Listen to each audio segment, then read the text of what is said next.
आप लोगों का स्वागत है द नॉलेज पॉइंट में।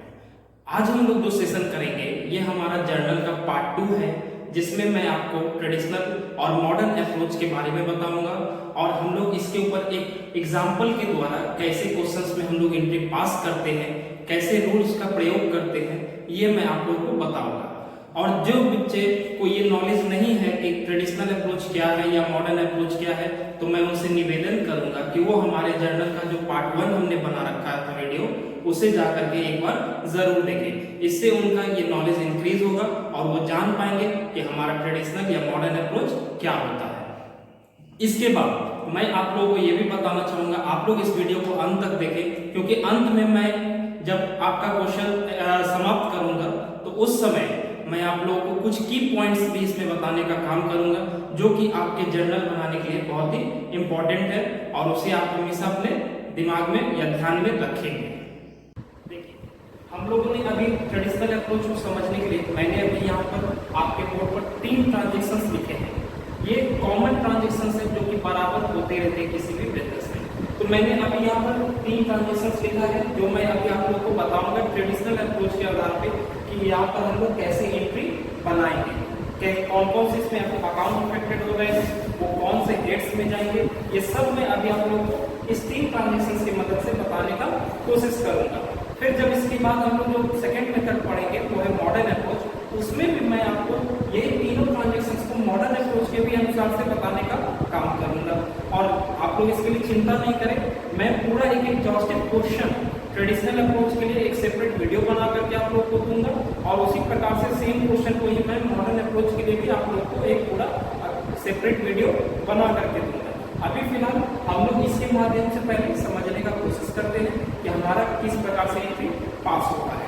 तो देखिए, सबसे पहला ट्रांजेक्शन जो हमने यहाँ पर लिखा है, हमने सबसे पहले ट्रांजेक्शन में लिखा है Shyam and sons started business with cash ₹50,000। तो आप इसका मतलब समझ सकते हैं कि श्याम और सन्स जो है उन्होंने एक बिजनेस शुरू किया है और कितने रुपए लगाकर उन्होंने शुरू किया है, तो 50,000 रुपए। तो यहाँ पर सबसे पहले देखिए, कुछ की पॉइंट्स की भी बात मैं करूंगा, लेकिन अभी पहले हम लोग इस ट्रांजेक्शंस को देखने का काम करेंगे।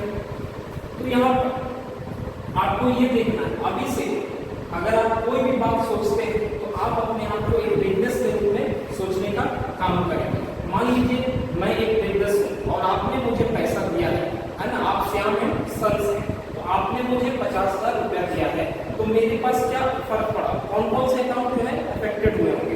तो सबसे पहले आपका अकाउंट जो कि है क्या, वो श्याम एंड सन्स, आप देख सकते हैं यहाँ पर ये आपका है श्याम एंड सन्स।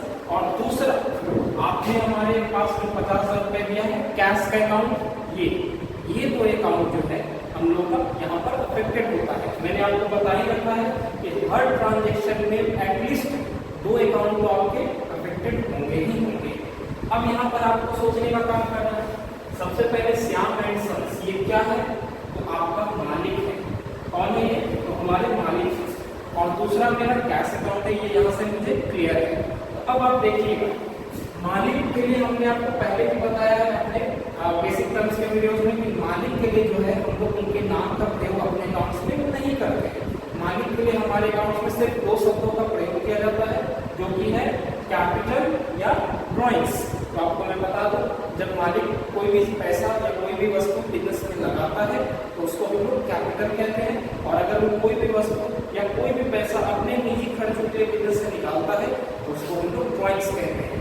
तो यहाँ पर आपका मालिक जो है बिजनेस में पैसा लगा रहा है, तो इसको आप क्या टर्म देंगे, ये आपका कहलाएगा कैपिटल अकाउंट। यहाँ पर एक अकाउंट आपका कौन सा अफेक्टेड हो रहा है, कैपिटल अकाउंट, और दूसरा अकाउंट आपका कौन सा अफेक्टेड हो रहा है, कैश अकाउंट। अब आप मुझे ये बताने का कोशिश करें कि ये कौन कौन से डेट्स में जाएंगे। तो देखिए, सबसे पहले श्याम एंड सन्स, जरा याद रखिए चारों डेट्स में पर्सनल, रियल, नॉमिनल और वैल्यूएशन। तो मैंने आपको बताया था नाम नाम नाम नाम किसमें रिलेटेड था आपका, ध्यान दीजिएगा, तो पर्सनल अकाउंट में। ये क्या है, नाम है, तो ये आपका कौन सा अकाउंट बना, पर्सनल अकाउंट। सेम वे में कैश बिजनेस के लिए क्या होती है, तो आपको पता होगा कैश हमारा संपत्ति होता है, तो ये हमारा कौन सा अकाउंट बनेगा, रियल अकाउंट। ध्यान दीजिएगा, पहले P लिखा है यहाँ पर, ये पर्सनल अकाउंट को रिप्रेजेंट करने का काम कर रहा है, और हमने यहाँ पर R लिखा है, ये हमारा रियल अकाउंट को रिप्रेजेंट करने का काम कर रहा है। चलिए अब फटाफट हम लोग नियमों को भी पढ़ लेते हैं। पर्सनल अकाउंट हमारा होता था debit the receiver, credit the giver. अब आप मुझे बताएं, जो ये श्याम एंड सन्स है, क्या वो रिसीव कर रहे हैं या गिव कर रहे हैं, मतलब पाने वाले हैं या देने वाले हैं? तो आप बोलिएगा सर उन्होंने तो पैसा दिया है ना। चलिए, तो आपने खुद मुझे बता दिया, इसको हमें क्या करना पड़ेगा, क्रेडिट करना पड़ेगा। क्यों? क्योंकि क्रेडिट द गिवर। इसीलिए मैं यहाँ पर क्या लिखूंगा, टू कैपिटल अकाउंट। देखिएगा, हमने एक अकाउंट का इफेक्ट पता कर लिया। अब आते हैं अपने दूसरे अकाउंट पर, जो हमारा अफेक्टेड होगा वो कौन है, तो कैश अकाउंट। ध्यान दीजिएगा, कैश अकाउंट कौन सा हेड में जाता है, तो रियल अकाउंट में। रियल अकाउंट का क्या नियम हमने आपको बताया है, तो debit what comes in, credit what goes out. मतलब आपके बिजनेस में जो भी संपत्ति आएगी आप उसे डेबिट करने का काम करेंगे, और जो संपत्ति आपके बिजनेस में जाएगा आप उसे क्रेडिट करने का काम करेंगे। तो चलिए, आप ही लोगों से मैं पूछता हूँ, ये क्या हो रहा है, हमारे बिजनेस में संपत्ति आ रहा है या जा रहा है? सोचिए। हाँ सर, आ रहा है, बिल्कुल सही, आपका जवाब बिल्कुल सही है, ये हमारे बिजनेस में आ रहा है। तो अब आपके ही कहने के अनुसार से मैं क्या करूंगा, इसे डेबिट कर दूंगा, कैश अकाउंट डेबिट। देखिए, ये है हमारा ट्रांजेक्शन का एंट्री हमारा तैयार हो गया, cash account debit to capital account. और अब हमारा जो यहाँ पर अमाउंट है, मैं उसको भी यहाँ लिख देता हूँ, 50,000 50,000। ध्यान दीजिएगा, ये मैंने आप लोगों को समझाने के लिए यहाँ पर ये 3 ट्रांजेक्शन दिया है, इसलिए मैं यहाँ फॉर्मेट का प्रयोग नहीं कर रहा। लेकिन आप जब अपने कॉपीज में बनाएंगे तो आप बिल्कुल इसे अपने पूरे फॉर्मेट में बनाएंगे। आप वहाँ पर लाइन्स ड्रॉ करेंगे, 5 कॉलम को बनाएंगे, और उस प्रकार से इस एंट्री को वहाँ पर रिकॉर्ड करने का काम करेंगे। चलिए, इसी तरीके से हम लोग अपने सेकंड ट्रांजेक्शन पर भी आ जाते हैं। हमारा सेकंड ट्रांजेक्शन क्या बोल रहा है, purchase goods for cash rupees 10,000। तो देखिएगा, यहाँ पर आपका क्या हो रहा है, आप बोलेंगे सर हमने 10,000 रुपए के सामान या गुड्स खरीदे हैं। तो ध्यान दीजिएगा, गुड्स के लिए भी हमने आपको बेसिक टर्म्स में बताया है। अगर कोई भी बच्चा गुड्स का मतलब नहीं समझ पा रहा है तो मैं वो कहूँगा उनको कि आप हमारे बेसिक टर्म्स के वीडियोस को एक बार जरूर जा करके देखें, या आपको किसी भी अकाउंटिंग टर्म्स में प्रॉब्लम हो रहा हो तो आप हमारे बेसिक टर्म्स के वीडियो को एक बार जरूर देखें। चलिए, यहाँ पर जब मैं आता हूँ purchase goods for cash rupees 10,000, तो हमने बता रखा है आप लोगों को कि जब भी गुड्स हम लोग अपने बिजनेस में परचेज करते हैं तो वहाँ पर उसे हम लोग क्या टर्म देते हैं, तो परचेजेस का टर्म देते हैं, है ना। गुड्स के लिए हमारे दो टर्म इस्तेमाल किए जाते हैं, एक होता है परचेजेस, दूसरा होता है सेल्स। तो यहाँ पर हम लोग परचेजेस टर्म का इस्तेमाल करेंगे। तो देखिए, सबसे पहले अकाउंट कौन सा अफेक्टेड हुआ ये मुझे पता चल गया है, तो ये क्या होगा, परचेजेस अकाउंट। ध्यान दीजिएगा, ये आपका किस हेड में जाएगा, ये आपके लिए खर्च होता है, इसको हम लोग नॉमिनल अकाउंट बोलते हैं। जैसे हम कोई सामान अपना खर्च किए हैं, पैसा खर्च करके उसे खरीदे हैं, तो वो हमारा क्या कहलाएगा, खर्च कहलाएगा। इसीलिए वो हमारा कौन सा हेड में जाएगा, नॉमिनल अकाउंट में जाएगा। कुछ लोग इसे रियल अकाउंट भी कहते हैं, वो भी गलत नहीं है। अगर वो अपने गुड्स को संपत्ति मान के चल रहे हैं तो उनके लिए वो रियल अकाउंट भी सही है, कोई उसमें कहीं कोई दिक्कत वाली बात नहीं है। फिर से हमारा दूसरा अकाउंट कौन सा अफेक्टेड हुआ है, तो कैश अकाउंट अफेक्टेड हुआ है, क्योंकि हम लोगों ने कैश दिया है ना। तो दूसरा अकाउंट हमारा जो अफेक्टेड होगा वो है कैश अकाउंट। तो अभी हमने आपको बताया परचेज हमारा कौन सा हेड में जाएगा, तो ये है नॉमिनल, और कैश जस्ट हम लोगों ने यहाँ पे भी बोला था कि सर ये हमारी संपत्ति है, इसीलिए इसको हम बोलेंगे रियल। तो चलिए, यहाँ पर मेरा क्या एंट्री तैयार होगा, फटाफट से फिर से मैं आप लोगों के आगे बता दूंगा। आप लोग जो नॉमिनल अकाउंट के नियमों को फिर से पढ़ना शुरू कीजिए। Debit all expenses and losses, sir सारे खर्चों को और हानि को डेबिट करना है। Credit all income and gains, और सारे फायदे को, सारे इनकम को, आमदनी को आपको क्रेडिट करना है। तो ये जो आपने क्या किया, गुड्स खरीदा है तो आपका खर्च हुआ है ना, तो ये क्या हो जाएगा, सर इस अकाउंट को आप डेबिट करेंगे। चलिए, पहला जवाब हमको मिल गया ना, कि परचेजेस अकाउंट को मैं क्या करूंगा, जी हाँ, इसको मैं डेबिट करूंगा, ठीक है। और दूसरा, फिर से कैश अकाउंट पर हम लोग आते हैं। कैश हमारा कौन सा अकाउंट है? तो सर रियल अकाउंट है। आप बता दीजिए ये क्या हो रहा है? रियल अकाउंट आपका होता है, आ रहा है तो डेबिट, जा रहा है तो क्रेडिट। अब आप ही बताइए, ये जा रहा है ना, हमने सामान खरीदा है तो हमने किसी को पैसा दिया होगा, पैसा हमारे बिजनेस से जा रहा है, तो इसको हम लोग क्या करेंगे? क्रेडिट कर देंगे। तो ये हमारा हो जाएगा टू कैश अकाउंट। आप लोग समझने के लिए यहाँ पर शॉर्ट फॉर्म जो हमारा हेड्स है उसको भी लिख सकते हैं। जैसे परचेजेस को मैंने यहाँ पर लिख दिया, ये हमारा नॉमिनल अकाउंट है, और कैश मेरा क्या हो जाएगा? Real account. ठीक है, अब मैं यहाँ पर वैल्यू लिख देता हूँ 10,000 ये हमारा डेबिट अमाउंट है, ये हमारा क्रेडिट अमाउंट है। उसी प्रकार से यहाँ भी मैं लिख देता हूँ, ये हमारा रियल अकाउंट कहलाता है और ये हमारा पर्सनल अकाउंट है। चलिए अब हम लोग लास्ट ट्रांजेक्शन पे आ रहे हैं, जो कि हमारा है रेंट पे ₹5,000। यहाँ पर भी आप देखेंगे दो अकाउंट आपके अफेक्टेड हुए हैं, एक तो आपका रेंट, दूसरा आपका ये 5,000 क्या है? सर कैश है। यहाँ भी आपका एक कैश अकाउंट अफेक्टेड हुआ है, क्योंकि अभी हम दो बार से देख रहे हैं कि हमारा रियल अकाउंट है। और ध्यान दीजिएगा, रेंट आपने किराया दिया है, किराया आपके बिजनेस के लिए क्या होता है? जी हाँ, खर्च होता है। ये भी कौन सा अकाउंट? Nominal account. ठीक है, ये भी आपका नॉमिनल अकाउंट होएगा, और यहाँ पे हम लोग रेंट अकाउंट लिखेंगे। ठीक है, ये हमारा कौन सा अकाउंट में अफेक्टेड हो गया? Rent account. ये हमारे नॉमिनल अकाउंट के हेड में जाता है, और कैश अकाउंट को मैंने बता ही दिया कि ये हमारा रियल अकाउंट है। चलिए, यदि आपका खर्चा है तो बताइए जरा मुझे, रेंट हमारा क्या होगा? बोलिए। जी हाँ, डेबिट होगा, क्योंकि सर ये मेरा नॉमिनल अकाउंट है, और नॉमिनल अकाउंट क्या बोलता है? Debit of expenses and losses. इसीलिए मैं क्या करूंगा? रेंट अकाउंट को डेबिट कर दूंगा, और मैं शॉर्ट फॉर्म में इसके हेड को रिप्रेजेंट करने का काम कर रहा हूं, ताकि आप लोगों को समझने में आसानी हो। तो रेंट अकाउंट डेबिट। दूसरा कैश अकाउंट, फिर से वही बात, सर हमारा कैश गया है, तो गया है तो ये क्या होगा? क्योंकि ये हमारा रियल अकाउंट है, और रियल अकाउंट में क्या होता है? क्या आया और क्या गया। तो यहाँ पे ये रियल अकाउंट जा रहा है, इसलिए इसको क्या कर देंगे? तो क्रेडिट करेंगे। और देखिए कितने अमाउंट से? 5,000। तो यहाँ पे मैं लिख दूंगा 5,000।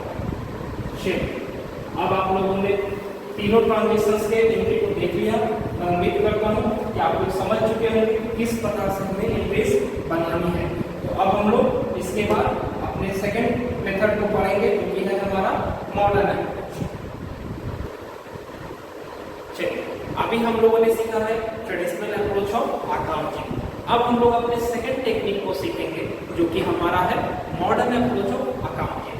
अब आप मुझसे पूछेंगे, सर ये दोनों मेथड्स में से ज्यादा आसान मेथड कौन सा है?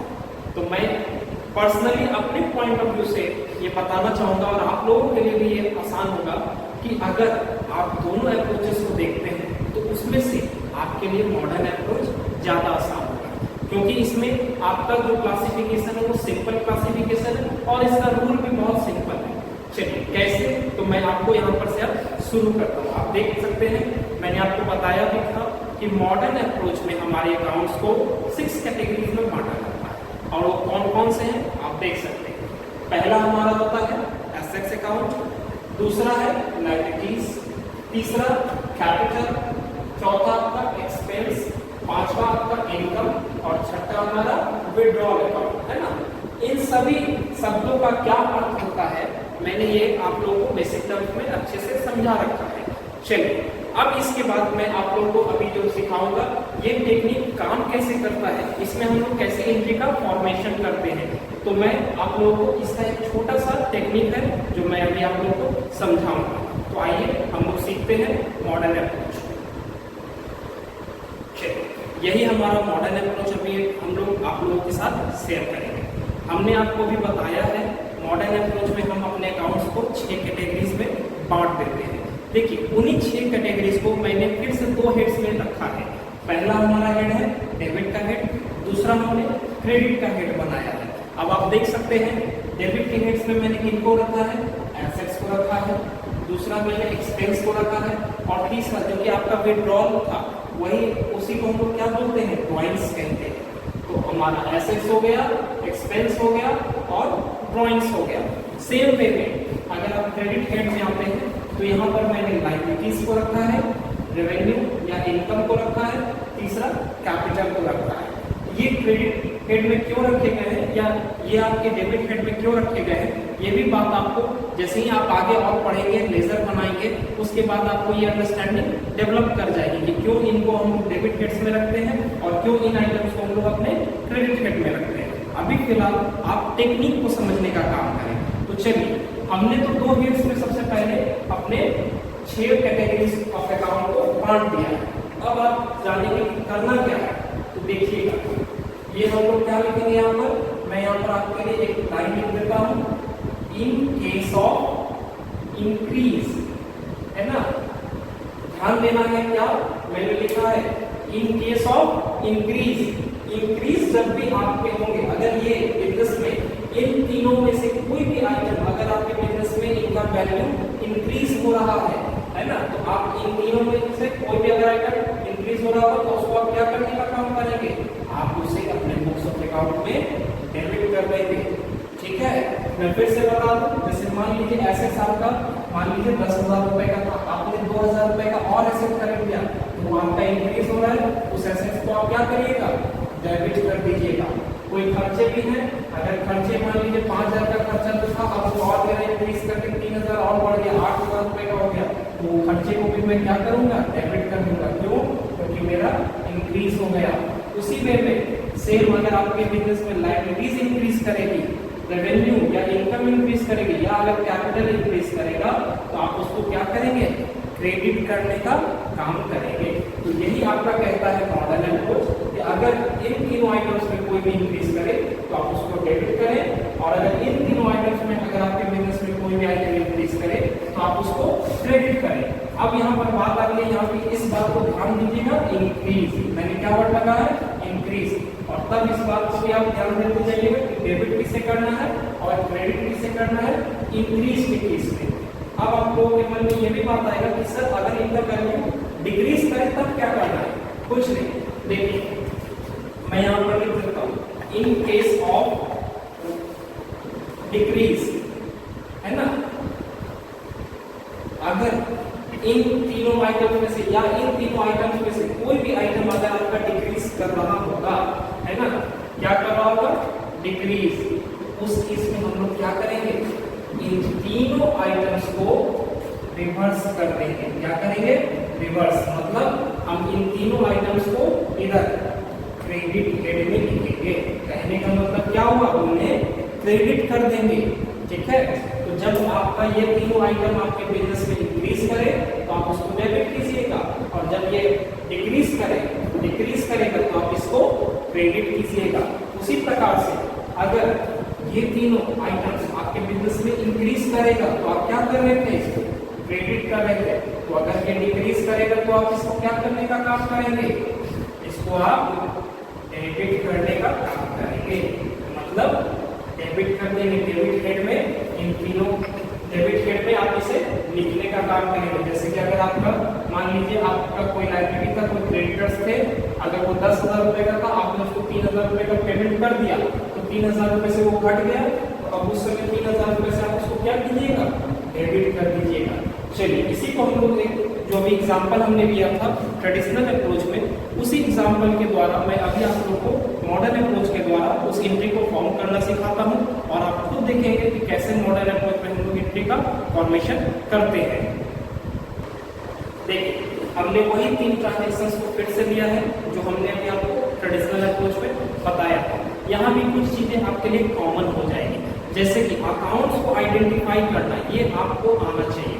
ये या तो आप ट्रेडिशनल अप्रोच से बनाएंगे तो भी वो चीज़ आपको आना चाहिए, और अगर आप मॉडर्न अप्रोच को भी उठाते हैं तो उसमें भी आपको अकाउंट्स को आइडेंटिफाई करना, कौन कौन से हमारे अकाउंट्स अफेक्टेड हुए हैं, ये आपको आइडेंटिफाई करना सीखना होगा। और ये कैसे होगा, तो ये आपका होगा बाय प्रैक्टिस। ठीक है, जैसे जैसे आप इस क्वेश्चन को सॉल्व करने का काम करेंगे, आपका वो प्रैक्टिस से ये आपको आइडेंटिफाई करना आ जाएगा कि कौन कौन से हमारे अकाउंट अफेक्टेड हुए। चलिए, पहला हमारा जो ट्रांजेक्शन है, Shyam and sons started business with cash ₹50,000। तो फिर से मैं यहाँ पर कहूँगा कि हमारे दो अकाउंट हुए हैं, जो कि पहला है आपका श्याम एंड सन्स और दूसरा है आपका कैश। तो मैं फिर से आपसे पूछूंगा कि अभी हम लोगों ने बोला बिजनेस में हम लोग मालिक का नाम को नहीं लिखते हैं, तो उनके लिए दो शब्दों की प्रयोग होती है। कौन कौन सा? एक कैपिटल, दूसरा ड्रॉइंग्स। तो यहाँ पर ये इन्होंने पैसा लगाया है तो ये हो जाएगा कैपिटल। ये क्या हो जाएगा? कैपिटल, है ना। इसको मैं कहूँगा कैपिटल अकाउंट आप कह सकते हैं। और दूसरा कैश अकाउंट जो हमारा अफेक्टेड हुआ था, सोचिए कैश आपके बिजनेस के लिए क्या है? आपको उन्हीं 6 कैटेगरीज में इन सभी अकाउंट्स को रखना है। तो कैश आपके बिजनेस की एक संपत्ति है, तो ये आपका एसेट्स हो जाएगा। क्या होगा? एसेट्स। अब आप देखेंगे यहाँ पर एक आपका एसेट्स है, दूसरा आपका कैपिटल है। आप अपने 6 कैटेगरीज को हमेशा ध्यान में रखे रहेंगे। कौन कौन से? जो 6 नाम है उसको हमेशा ध्यान में रखे रहेंगे। अब मैं आपको बताऊंगा हमें क्या चेक करना है कि ये इंक्रीज हो रहा है या डिक्रीज हो रहा है। सिर्फ दो बातें, इंक्रीज हो रहा है या डिक्रीज हो रहा है। तो आप खुद से मुझे बताइए, क्योंकि श्याम एंड सन्स ने बिजनेस में पैसा लगाया है। कल तक उस बिजनेस में कोई पैसा नहीं था और आज 50,000 रुपए आ गया। तो आप क्या बोलिएगा? सर हमारा बिजनेस में एसेट्स इंक्रीज किया है। तो जब एसेट्स इंक्रीज करता है तो मॉडर्न अप्रोच उसको क्या करने के लिए कहता है? वो बोलता है in case of increase debit the assets. तो हम क्या करेंगे? एसेट्स को डेबिट कर देंगे। और यहाँ पे मेरा एसेट्स कौन है? तो सर यहाँ पे आपका कैश जो है वो आपका एसेट है। तो आप क्या करेंगे? Debit the asset, cash account debit कर देंगे। ठीक है। अब आप आइए सेकंड, जो आपका कैपिटल है। कैपिटल भी आपके बिजनेस में क्या हुआ है?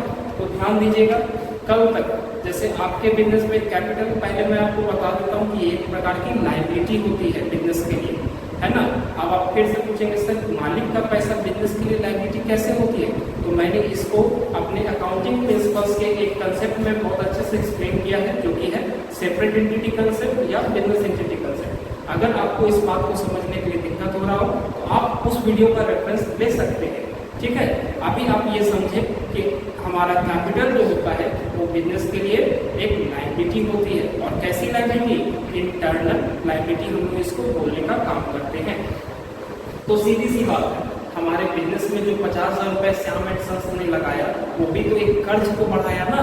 कैपिटल को वो क्या किया? बढ़ा दिया। कल तक कैपिटल कुछ नहीं था और आज 50,000 रुपए से हमारा कैपिटल भी बढ़ गया। तो सीधी सी बात है, आपका कैपिटल भी क्या हुआ? इंक्रीज या डिक्रीज? तो हाँ सर इंक्रीज हुआ है। तो आप मुझे फिर से अपने मॉडर्न अप्रोच के वो रूल को याद करके बताइए। कैपिटल अकाउंट जब इंक्रीज होता है तो उसको क्या करते हैं? क्रेडिट या डेबिट? जी हाँ, क्रेडिट करते हैं। तो यहाँ पे हम कैपिटल को भी क्या करेंगे? क्रेडिट कर देंगे। Cash account debit to capital account. देखिए कितना सिंपल वे में आपकी एंट्री तैयार हो गई। एसेट्स अगर इंक्रीज करेगा तो उसको डेबिट कर देना है। कैपिटल अगर आपका इंक्रीज करता है तो उसको हम क्रेडिट कर देते हैं और फिर से अपने अमाउंट को वैसे ही यहाँ पर लिखने का काम करेंगे। चलिए आप समझ रहे होंगे कैसे हमने ये एंट्री का फॉर्मेशन किया। दूसरा आप देखिए, फिर से हमारा है transaction purchase goods in cash rupees 10,000। फिर से मैं आपको यहाँ पर बोलूंगा, यहाँ पे भी हमारे दो अकाउंट अफेक्टेड हुए। कौन? एक परचेज, दूसरा कैश। फिर से आपका परचेज क्या है? ध्यान दीजिएगा, परचेजेस को अगर आप अपने बिजनेस में 6 प्रकार में, जब आपके अकाउंट्स में 6 कैटेगरीज में आप बांटने का कोशिश करेंगे। अभी हमने आपको बोला था ये एक्सपेंस है। परचेजेस क्या है? एक्सपेंस। तो मैं यहाँ पर लिख देता हूँ, हमने खर्च किया है ना, सामान खरीदा है, इसका मतलब हमने पैसे को खर्च किया होगा, है ना। तभी तो हमने खर्च किया। यहाँ पे ये हमारा एक्सपेंस का आया। कैश जो है मेरे बिजनेस का क्या होता है? अभी हमने आपको बताया एसेट्स होता है। क्या होता है? एसेट्स। तो यहाँ पर आपको देखने का काम करना है।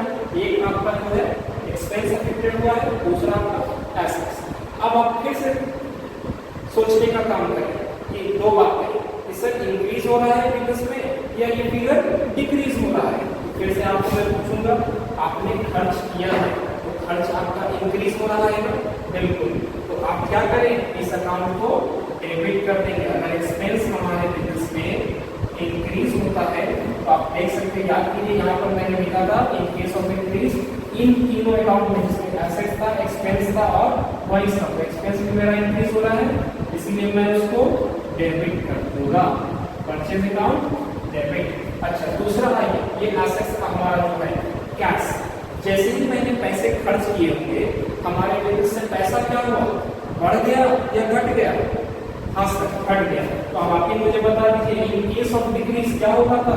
तो सर ये अकाउंट को हम लोग यहाँ पर हमने क्रॉस बना करके यहाँ पर लिखा था क्रेडिट कर देना है। तो इन केस ऑफ डिक्रीज आप इसे क्रेडिट कीजिएगा। इस अकाउंट को हमें क्या करना होगा? क्रेडिट करना होगा। चलिए, अब आप समझ पा रहे हैं हमारा ये फिर से तैयार हो गया। Purchase account debit to cash account, और यहाँ पर भी आप अपने अकाउंट को लिख देंगे 10,000 और ये भी हो जाएगा 10,000। चलिए, अब जो हमारा तीसरा ट्रांजेक्शन आता है जो है हमारा रेंट पेड ₹5,000। तो यहाँ भी आप देखें रेंट आपका क्या है, उन 6 कैटेगरीज में आप फिर से सोचने का काम करेंगे। तो आप बोलेंगे सर ये हमारे बिजनेस का एक्सपेंस है और आपने पे किया है ना, तो आपने क्या पे किया होगा? कैश पे किया होगा, जो कि आपका बिजनेस में क्या होता है? ये आपका एसेट्स होता है। ठीक है, अब आप फिर से देखेंगे दोनों यहाँ पर हेड्स जो आ गए, एक हेड है आपका एक्सपेंस का, दूसरा हेड है आपका एसेट्स का। तो यहाँ पर फिर से आप बस 2 बातें सोचने का काम करेंगे, आपके बिजनेस में कौन सा फिगर इंक्रीज हो रहा है या कौन सा फिगर डिक्रीज हो रहा है, इसको आप देखने का या सोचने का काम करेंगे। तो सबसे पहले सर हमने पे किया है तो मेरा एक्सपेंस बढ़ गया, अब तो हमने पे किया ना, बिल्कुल। तो इसको हम लोग को क्या करना होगा? क्योंकि हमारा एक्सपेंस इंक्रीज कर रहा है तो उसे हमें डेबिट करना होगा। चलिए, तो आइए हम लोग इसको डेबिट कर देते हैं, रेंट अकाउंट डेबिट। और ये बातें आपको सीखना जरूरी है कि कौन सा अकाउंट अफेक्टेड हुआ है, ये भी आइडेंटिफाई करना आपको आना पड़ेगा, तभी आप जान पाएंगे कि हमें यहाँ पर कौन सा अकाउंट लिखना है, और ये आपको बाई प्रैक्टिस आने लगेगा। रेंट अकाउंट डेबिट है ना। और दूसरा जो आपका ये एसेट्स है कैश, ये क्या हुआ है? क्योंकि आपने दिया है तो सीधी सी बात है ये कैश आपके बिजनेस से हट गया होगा। तो जो एसेट्स डिक्रीज होता है उसको हम लोग क्रेडिट करते हैं। तो टू कैश अकाउंट, यहाँ पर फिर से मैं क्या लिखूंगा? अमाउंट 5,000 और यहाँ भी 5,000। चलिए, अब आप देख सकते हैं सेम इंक्रीज आपके ट्रेडिशनल अप्रोच में भी फॉर्म किया था और सेम इंक्रीज ही हमारा मॉडर्न अप्रोच में भी फॉर्म किया है। तो आप समझ सकते हैं कि ट्रेडिशनल या मॉडर्न अप्रोच में कोई खास अंतर नहीं है, बस टेक्निक का अंतर हो जाता है। तो मैं उम्मीद करता हूँ कि आपको मॉडर्न अप्रोच भी अच्छे से समझ में आया होगा। अब इसके बाद जो आपको कुछ पॉइंट्स रिमेंबर करने होंगे, जैसे कुछ इंपॉर्टेंट पॉइंट्स होते हैं कोई भी ट्रांजेक्शन को समझने के लिए, क्या क्या की पॉइंट्स हैं, वही हमारा अगला ऑब्जेक्टिव है, जिसमें हम लोग आपको बताएंगे कि आप की पॉइंट्स आपको हमेशा अपने ट्रांजेक्शन को पढ़ते समय अपने दिमाग में रखना होगा या उसे आपको याद रखना होगा। तो चलिए, अब हम लोग अपने नेक्स्ट ऑब्जेक्टिव की ओर बढ़ेंगे, जो कि है हम लोग का की पॉइंट्स टू रिमेंबर। अभी आप लोगों ने सीखा कैसे हम लोग ट्रेडिशनल और मॉडर्न अप्रोच के अनुसार से अकाउंट में एंट्रीज पास करते हैं।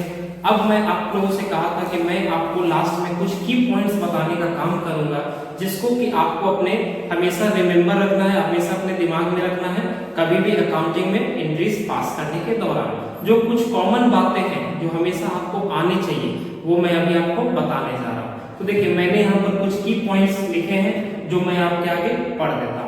सबसे पहले मैंने लिखा है आइडेंटिफिकेशन ऑफ अकाउंट्स।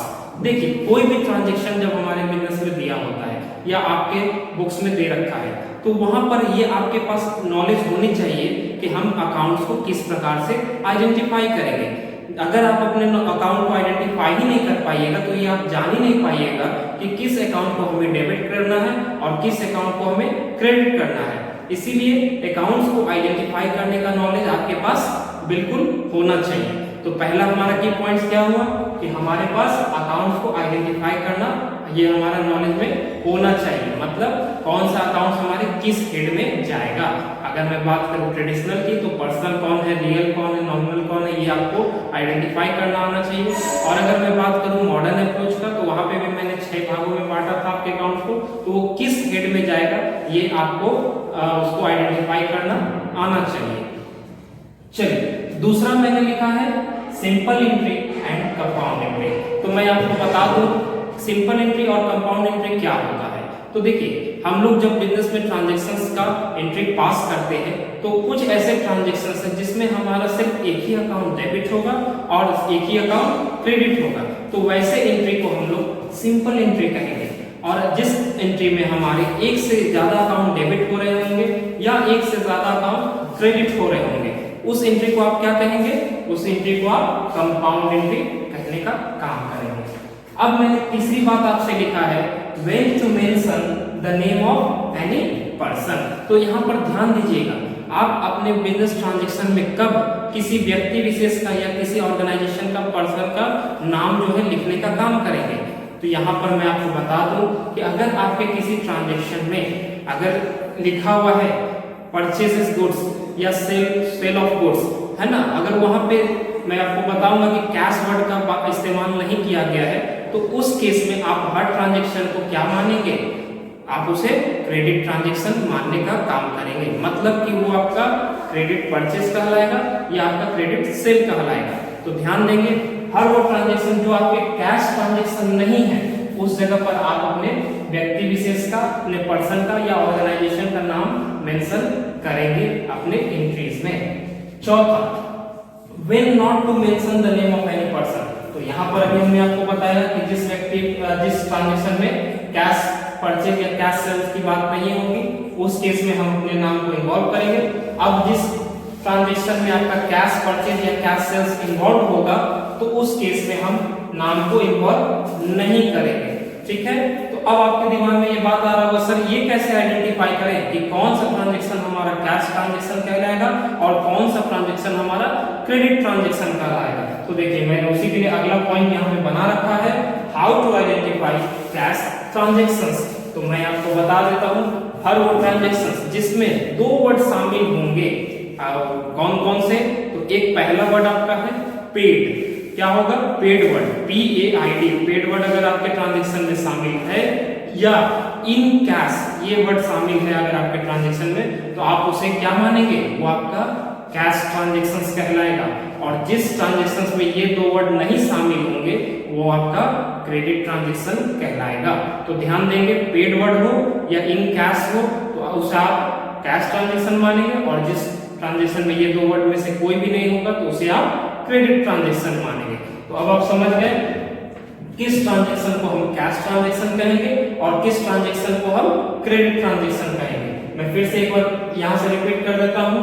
तो जो आपके क्रेडिट ट्रांजैक्शंस होंगे, उसमें आप पर्सन का नेम लिखेंगे, और जो आपके कैश ट्रांजैक्शंस होंगे, उसमें आप अपने पर्सन का नाम नहीं लिखेंगे। ठीक है, लास्ट, इसके बाद फिर मैं आपको बताना चाहूंगा, अगर cash and name of the person organization is mentioned in the transaction. अब ऐसा भी हो सकता है कि कोई ऐसे भी ट्रांजैक्शन आपको दिए गए हो जिसमें कैश वर्ड भी लिखा हुआ है और साथ ही साथ उस पर्सन का या उस ऑर्गेनाइजेशन का भी नाम दिया हुआ है। तो उस केस में आप क्या करेंगे? जैसे कि अगर मैं आपको एग्जांपल के लिए बोलूं, purchase goods from Shyam limited in cash ₹5000। तो देखिए, यहाँ पर नाम दिया हुआ है श्याम लिमिटेड और दूसरा है कि इन कैश वर्ड भी आ गया। तो इस केस में आप क्या करें? इस ट्रांजैक्शन को कैश ट्रांजैक्शन बोलेंगे या क्रेडिट ट्रांजैक्शन बोलेंगे? तो मैं आपको बता देता हूं, अगर कोई ट्रांजैक्शन जिसमें आपका इन कैश वर्ड भी इस्तेमाल किया जा रहा है या पेड वर्ड भी इस्तेमाल किया जा रहा है, और अगर उसके साथ ही साथ उस पर्सन का नाम भी इन्वॉल्व है, तो उसको आप वहां पर कैश ट्रांजैक्शन ही मानेंगे, और फिर वहां पर आपका जो पर्सन का या ऑर्गेनाइजेशन का नेम होगा, वो आपके लिए इममटेरियल हो जाएगा। मतलब उस जगह पे आप उस नाम को नहीं रिकॉर्ड करने का काम करेंगे। तो जहां भी आपके कैश वर्ड या साथ ही साथ नाम भी रहेंगे, तो उस जगह पे आप नाम को भूल जाए, मतलब वो आपके लिए इममटेरियल हो जाएगा। लास्ट जो आपका है, how to record the returns involve in business.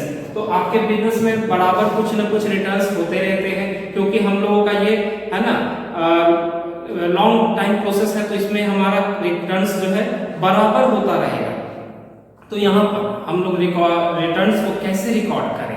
तो मैं आपको बता दूं, अगर आपने किसी कस्टमर को सेल किया है और वो व्यक्ति आपको लौटाने के लिए कुछ सामान लेकर के आया, तो वो आपका कहलाता है सेल्स रिटर्न, है ना। और हम लोग उसको सेल्स रिटर्न में रिकॉर्ड करने का काम करते हैं।